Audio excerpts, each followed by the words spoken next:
अजितदादा पवार यांच्या निधनाने महाराष्ट्राने कणखर नेतृत्व गमावले.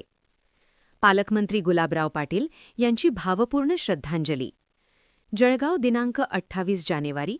राज्याचे उपमुख्यमंत्री तथा ज्येष्ठ नेते माननीय अजितदादा पवार यांच्या विमान अपघाती निधनाने महाराष्ट्राने एक कणखर अनुभवी आणि विकासाभिमुख नेतृत्व गमावले असल्याची भावना व्यक्त करत पालकमंत्री श्री गुलाबराव पाटील यांनी त्यांना भावपूर्ण श्रद्धांजली अर्पण केली आहे.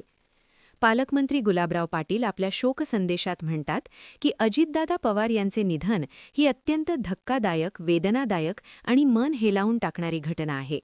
वक्तशीरपणा, निर्णय क्षमता आणि प्रशासनावरची मजबूत पकड यासाठी ते ओळखले जात होते.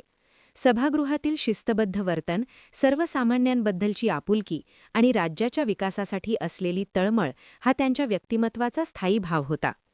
विरोधकांनाही आदराने वागवणारे अशी ओळख असलेले अजितदादा हे बारामतीचे किल्लेदार म्हणून केवळ आपल्या मतदारसंघापुरते मर्यादित न राहता संपूर्ण महाराष्ट्राच्या विकासासाठी सातत्याने कार्यरत होते.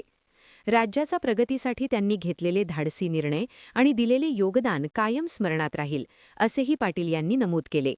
या दुःखद घटनेमुळे पवार कुटुंबियांसह संपूर्ण महाराष्ट्रावर शोककळा पसरली असून राज्याच्या राजकारणात एक मोठी पोकळी निर्माण झाली आहे, असे त्यांनी सांगितले. दिवंगत आत्म्यास सद्गती लाभो, तसेच पवार कुटुंबियांना आणि त्यांच्या असंख्य समर्थकांना हे अपार दुःख सहन करण्याची शक्ती मिळो, अशी ईश्वरचरणी प्रार्थना करून पालकमंत्री गुलाबराव पाटील यांनी अजितदादा पवार यांना भावपूर्ण श्रद्धांजली अर्पण केली.